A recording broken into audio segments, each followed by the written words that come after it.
What's up, everybody? It's your boy Al. Happy Thursday. Yeah, Thursday.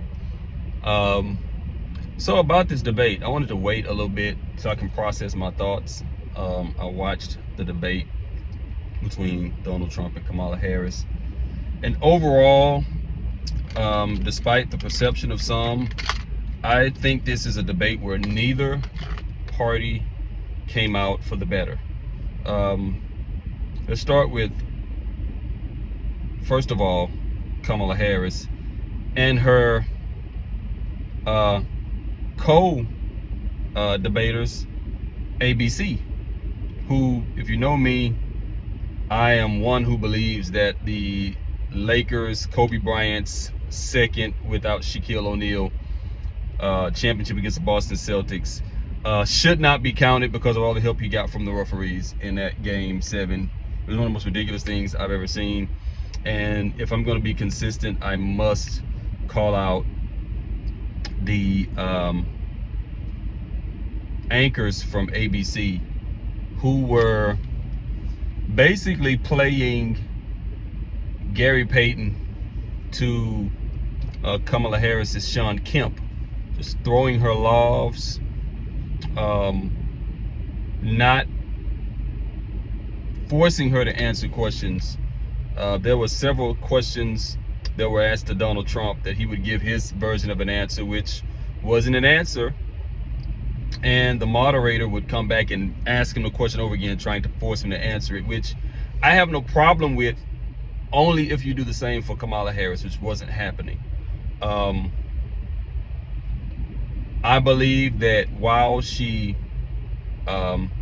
seemed in control, not nervous, some of her facial expressions were rather sisterly, if I could say that.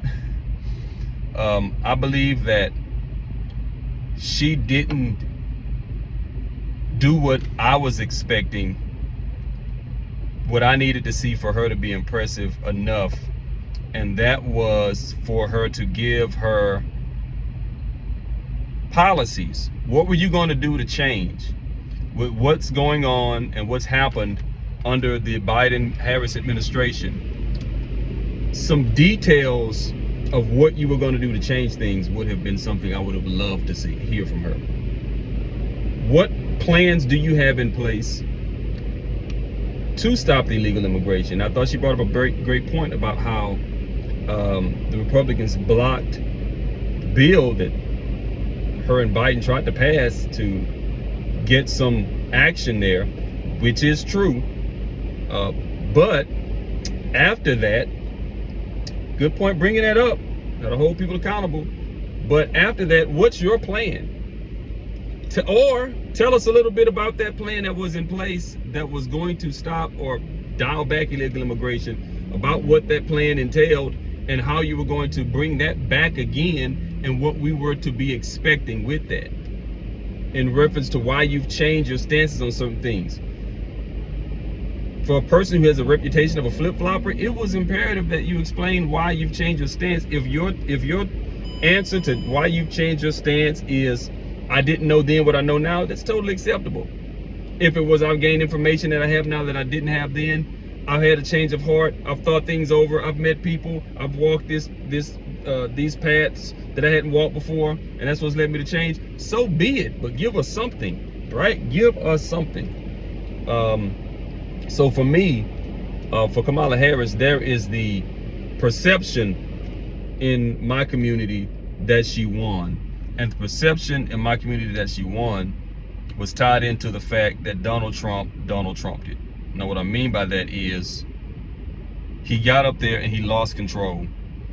And instead of dealing with the issues, he started trying to Eminem 8 Mile punchline his way through the debate. And for a lot of people, that's gotten old. And then the whole Springfield, Ohio eating the dogs and the cats and the... Listen, there have been reports of the Haitians in Ohio killing animals. Men and women testified before their city council of people in the parks taking the ducks, cutting the head off of ducks, and eating them. That was testified by a Springfield, Ohio native. A woman came home and found her cat on the line. That was what she testified in her city council. So those are things that we actually, if you could look it up, you would actually see those things. However, if you're Donald J. Trump, you have been put in a position where you can't bring that stuff up. Why? Because people, if you have a reputation of always saying ridiculous things, then even if something's true, but it's going to come across as ridiculous, don't say it. Let somebody else say it. If you're going to bring up the fact that animals are being attacked or things like that are happening in Springfield, Ohio, you can't just dive into the mic and say they're eating the dogs, they're eating the cat. You gotta find another way to say it other than that, dog. It came across as lunacy. And again, even though we see, you can look and find and see evidence, footage of people testifying that those kind of things are happening. Maybe not so much the dogs. I don't know where he got that one from. And that's what happens when he dives into stuff. When he dives into stuff, he just does not know how to say certain stuff. He does not know how to say certain things. That was a way to say that didn't sound like it came out of his mouth. Certain things should not come out of his mouth. Tulsi Gabbard, who was supposed to be helping him in his speech, she should have said this, to tell him to stay away from that, man. Overall, I think that between both of them, there was a lot of name calling. There's a lot of what you haven't done, what you didn't do, the kind of person you've shown to be. And for a lot of people, they don't care with the condition and the state that they're in, with having to make ends meet. People don't care what kind of person this is, outside of somebody who's going to pass the policies to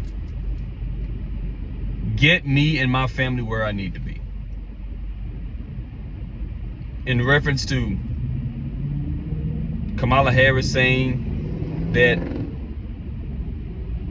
all the dictators, all the world leaders are laughing at Donald Trump, that's not anything that she can prove. All the world leaders want him to get back in because he's so weak. That's not anything that she can prove. What we do know is that Russia didn't attack. They didn't attack all these other people when Trump was in office. That's a fact. They didn't attack the Ukraine when he was in office. That is a fact. This Israel and Gaza ordeal did not happen when he was in office. That's a fact. There were a lot of things that he was saying that were, again, your mama's so fat, you know, your mama's so fat, your mama's so stupid. There's both of them on both sides sound like, you know, I went to high school where you did a lot of that. You know, one set over here, another set over here, and you try to see who could say the funniest stuff about each other's mothers. A lot of it was that. But those things are facts. Prices were lower when he was in office. We don't know why that was, and we would love to see. That's what he should have done. He should have talked about, given the details. Russia didn't attack Ukraine. What did you do when you were in office to keep it from happening? There was not this big war effort in the Middle East while you were in office. What steps were you taking to prevent that? Prices were down. Gas prices were down. Prices on goods were down. We don't want to hear you can't buy the milk and they can't buy the bacon and they can't buy the eggs. No, when it was down, what were you doing? Give us some of the details to the things that you were doing to put in place to keep them down. That's what we're looking for. That's what I was looking to. I know something was going on, but tell us what you were doing, bro. Kamala Harris, You change your stances on so many things. What led to those changes happening? And so for me, for a lot of people caught up in Donald Trump, the way he sounded, and yeah, I gotta be honest, he did sound in a lot of cases like that same old guy who just says the first thing that comes to his mind, and that's not good all the time. Sounds like he just can't control himself. That's not good. But then at the same time, there were a lot of questions that Kamala Harris did not answer that I and a lot of people need to be answered. Now, a lot of people are having fun at the dogs and the chickens and the dogs and the cats and all of that. But yeah, that's funny. We get our laugh on. But the bottom line is we still don't know much about what Kamala Harris is planning on doing. She told us about what Donald Trump is, what Donald Trump was. She said gave us a lot of things to think about. He did too. Gave us a lot of things to think about her when you could weed through some of the Trumpisms. Gave us a lot of things to think about. So I believe, and polls are showing, I don't want to talk about polls because ABC's polls showing one thing, Fox News polls showing another. I don't want to talk about polls. I don't want to get into polls because I don't trust either one of them. I don't. But what I can say is that neither one of them were super impressive. I think Kamala benefited from Donald Trump going off the ledge on certain subjects. I think she benefited from that. She benefited from keeping more calm and cool and being more collected than he did. But there were still questions that she did not answer. There were things that we needed to know. What are you planning on doing? He wanted to talk about immigration a lot, and I get that. But we know that there's a lot that she has to be accountable for with the immigration. But being that we know that, we didn't need you to keep trying to pound her over the head with that. We needed you to tell us, give us in detail what you would do to change it, what you would do to stop it. People see what's going on. See, both of them seem to be focused on standing before people and telling us about things that we see better than they do. They want to be telling us about our conditions when we live in them, about the state of things when we see it, about how high things are when neither one of them have to really experience that. We know, we're living it. We don't need you to tell us that. We need you to give us detailed plans and what you're going to do. And then I'll say this. As a person who's watched presidential debates since I was a little boy, I don't like the way our society is heading. I don't like the way our society is heading in the sense that we can stand on stage as two presidential candidates that are supposed to represent the best of us and have such venom towards one another. I can remember, as much as the black community hates him, President Ronald Reagan not taking shots at his opponent. I can remember George Bush, when he was still a governor, not taking shots at I think, who was running against? I can't remember who was running against, but I know that they weren't taking shots at one another. When Al Gore and Donald Trump were running, and George Bush running against each other, they were saying that there were some things they agreed on, and there were certain things that President Bush, then Governor Bush, said there were some things that Al had right, but not quite. Let me tell you what. Vice President Gore was saying that there were some things he agreed about that the governor was doing, but some things he has wrong. Let me tell you what. It wasn't he's a this or he's a that, or you don't know how to do this, or you can't keep your cool, or you sound like a crazy person, and you're a liar. It wasn't a lot of that going on. And I just don't like the way we're headed in the sense that because we can talk to each other like that, because if the best of us can't respect each other and talk to each other sensibly, then watch it the rest of us. And I think that kind of stuff trickles down. So overall, I would like to see another debate, this time by a right-wing media outlet. It's fair. And let's see both of these candidates have to answer some questions. Okay, we got the talking about each other and character assaults, insults out the way, character assassinations out the way. Now let's get down to some policies. Can you please both tell us about some policies?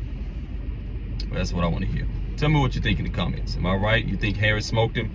You think Trump didn't look so bad? You think it looked worse? Let me know what you think. It's your boy Al. Just some thoughts on my way home. Don't forget to click like and subscribe. Let me know what you think. Remember, keep it respectable, and I will keep it respectable with you. Peace. Happy Thursday.